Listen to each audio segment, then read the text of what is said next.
ladies, it's your girl AyChristene, and today I'm checking out a highly requested Let Me Explain Studios. I saw this request on my Discord, I saw it on the comments of my React channel, and I think in a stream as well. So this is Backyard Stories by Let Me Explain Studios. Link is in the description box below for you to check out. Now let's get started.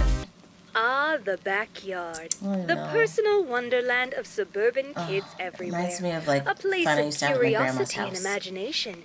A minefield of anthills and lost Hot Wheels. Anthills. A peaceful refuge where the greatest Oh, childhood that memories- reminds me the stuff that me and my sisters used to do to ants in ant hills. Because Southern Florida, so many ant hills. And back in our day, we killed probably 1 million ants. I would say no short than 1 million. And that's not an exaggeration. We probably killed 1 million ants. We're not murderers now. Well, you can't find the bodies. It's not proof. All right, so let's get back to this video. Yeah. are made. Okay. Oh. Girl! Somebody. She did it! Hello, my geeks and love it. peeps, my She did explorators it. and entertainers, my little oodle-ollies. Rebecca Parham here. Oodle-ollies, Backyards that's are cute. great. They have grass and trees and Yes. fences. Yes. To a kid, they could be the plains of Africa, the jungles of Papua New Guinea, the great wilderness They of could be Alaska, anything, or the yes. perfect place for a treehouse. For Can I Oodle. just go on That's record to cute. say that I freaking love treehouses? Wow, I love the mean, animated look look. at these. They're mystical That is a and woodsy, cool-looking full treehouse. of character. Yes. And away from people. Look at this one. I want to live there. That one's I want to hook cool. it up with Wi-Fi and a sauna. I want all the local kids to call me the Witch of the Woods and tell stories about how I'll steal your toes if you get too close to my house. I want to be a ghost story. Wait, That we're is off topic. funny. Backyards. That is a funny. staple of suburban living. I lived in Okay. suburbia as a kid with Yes, all the trimmings. I did too. Neighborhood kids to play with, nearby woods to explore, Yes. a school I could walk to and from. And you except for can't that part forget for your me. standard issue bully that lives up the street. My bully kid Yes. was named Jocko. Okay. Jocko. Now, Jocko wasn't your run-of-the-mill Why bully did kid. she, You like- know, those big- Why did she have them in there? Like, when she was, like, saying J, like, it was between... I guess she almost said the real name, and she didn't want to, but I like how she added them in there. I don't think there's an actual beef. I think that was just for comedic effect. So no one be like, oh, there's a beef. big thundering monsters that you stay away from at all costs, like a canker sister or a flat Dear. flounder. No.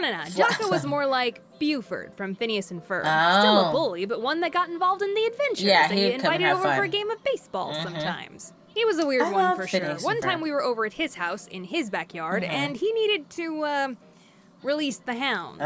But instead of going inside and doing his business like a normal person, dear. he popped a squat right there in Oh. the grass and made fertilizer. Oh, my gosh. And then his dog ate it. He also once Oh, found a wait, lighter. what? Oh, my goodness. Are you serious? That's animal cruelty. That is disgusting. Oh, my gosh. Oh. Made fertilizer. And then his dog ate it. That he is also once messed found up. a lighter in our backyard and decided that he wanted to make a campfire. And my sister and I Not were just in like, my yard. yeah, sure, sounds fun. Oh, At some dear. point during our tomfoolery Report of card, that's gathering funny. things to incinerate in our campfire, Jocko wanted to act all tough, so he pointed the lighter at me and my sister and lit it. No. Just so happens, at that moment, my mom looked up from doing the dishes and saw that through the kitchen window, and she ran out screaming at us. Unsurprisingly, Dear. Jocko had to go home. Yes, he did. And she caught us, too, because we weren't even messing around at that point. We were gonna light a freaking pyre. Oh, Give my- the hellfire and brimstone preacher something to talk about, if you know Goodness. what I mean. Lord, save us from the unholy demons known as the Parham children. Thank you, Jesus. Actually, my dad did They call me a almost- firebug sometimes when Oh, I was a really? kid because I tended to like fire. And still kinda do. Oh, my Hey, goodness. it's warm and pretty and gets rid of evidence. Everything you want in a boyfriend. I like that joke about it. Gets rid of evidence, because I often... I shouldn't tell you how crazy I am. Yeah, we'll keep some of that locked away. It's the mystery of things, right? The mystery. Yeah. But I get that line. I relate. Hashtag relatable to that line. All right, continue. A big story that I remember about Jocko was the tree incident. Oh, One day, what my happened sister there? and I were playing baseball with Jocko in our backyard when one of us hit the ball over the fence into the neighbor's yard. Our neighbor Oh, that wasn't sucks. home and their backyard gate was locked, so Jocko came up with a bright idea. What's the He idea? began climbing our giant oak tree so he Okay. could swing over to the neighbor's tree, climb down, and retrieve the ball. And Rachel and I just stood there watching him climb, That's periodically going, better. "You're gonna fall.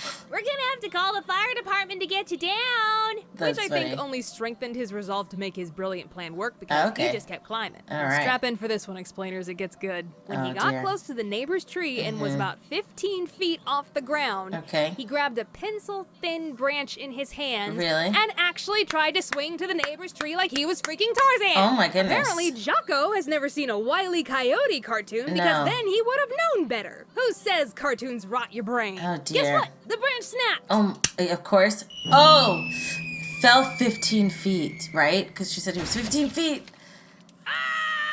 Oh my gosh. Mom! Jocko had not only fallen. No. He had crashed through the neighbor's wet bar, which my sources tell me is a bar or counter equipped with running water and a sink for serving alcoholic beverages in a home environment. Okay. A wet bar? All right. And Jocko had completely obliterated this thing. Dear. It was like a dinosaur had stepped on it. Just went.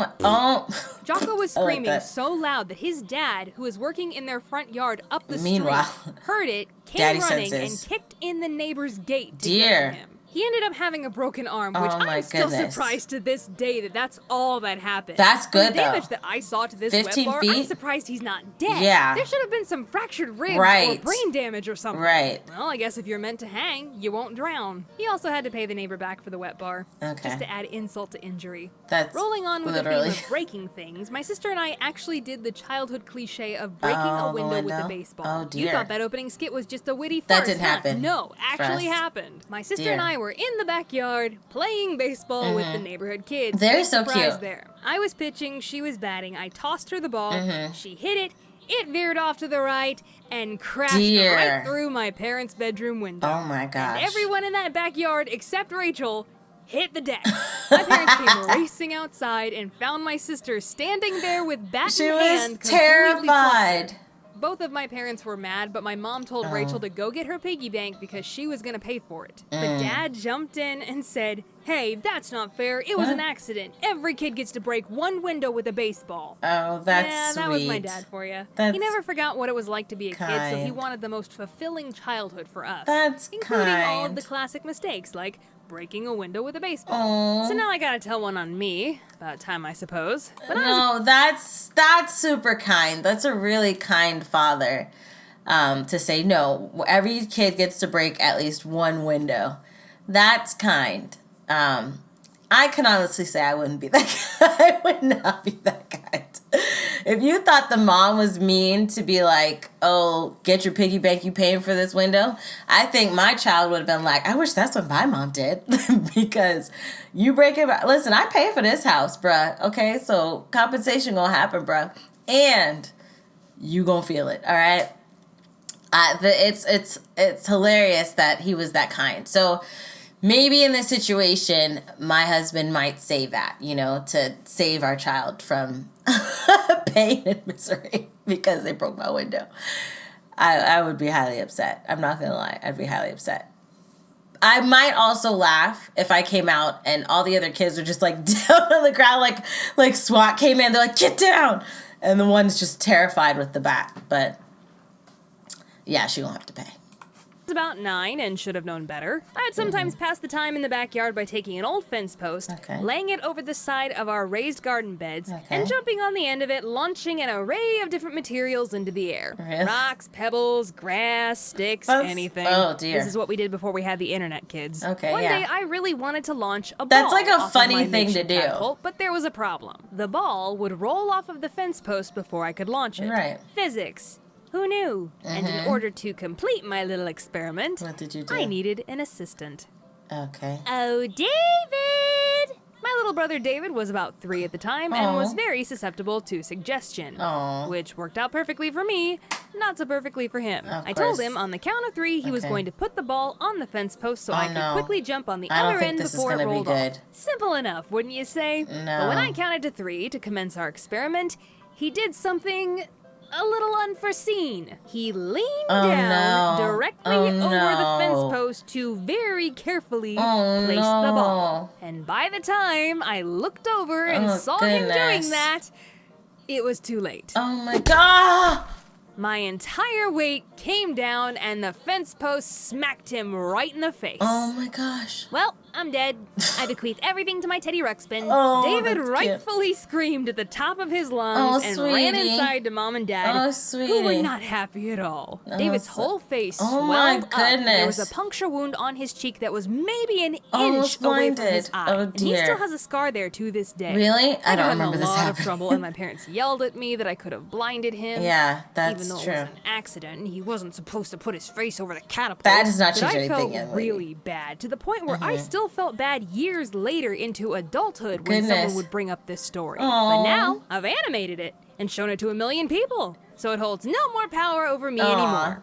Animation, my antidepressant. Oh, so that's yeah, good. Backyards, imagination, magic, wonder, childhood trauma. So many fun idea. things. But seriously, guys, go spend some time outside, get some sunshine and fresh air. It builds character. It's also really good for your mental health. Yes. Anyways, thank you so much for tuning in, but wait a minute. Editor Becca here. I've got some things to tell you before we officially tune out. Okay, I'm going to be at PAX South again January 18th through the 20th in San Antonio, Texas. Too. I'll just be walking around, so come up and say hi. I'm also going to be a featured creator at VidCon London, February 14th to the 17th.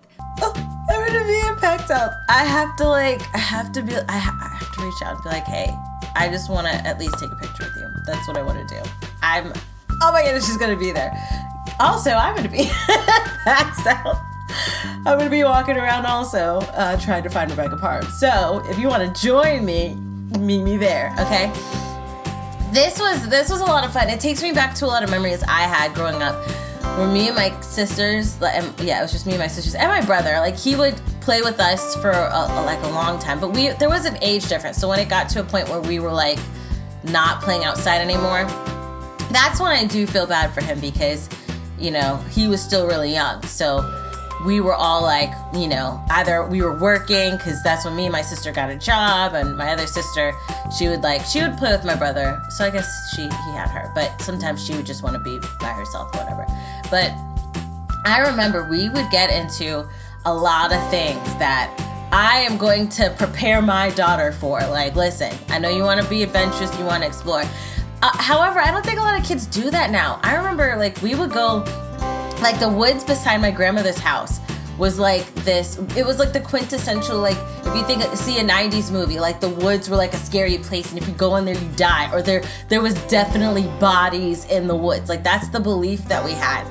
And we would be afraid to go in there. But there was a certain part that was a safe part of the woods that we would go to, and that's where we had our little fort of stuff. So there's so many fun memories of going outside and going to the woods, playing in the backyard, doing the creepy stuff we used to do to ants. Wow, that would be a retelling video to open up about my crazy. But there were so many fun memories, and I want to have a sit down thing with my sisters and just talk about the fun things we did and the mischievous things that we did as kids in the backyard, because we did a lot of crap. I used to climb trees. I used to love climbing trees. Oh, it used to be fun. Until, stuff would hurt a lot. I used to get hurt a lot as a kid. Falling off my bike, getting scraped by my bike, falling out of trees, running into trees. That happened too. Man, go outside, kids. There's so much fun things outside. Go outside today. But I love this video. Artwork obviously spectacular, and I am excited that she's going to be at PAX South. But let me know your thoughts down below in the comment section. If you like the video, check out the link in the description box below to support Rebecca there. If you like this video, click the like button. I love you guys as always, and until next time, buddies. Toodles!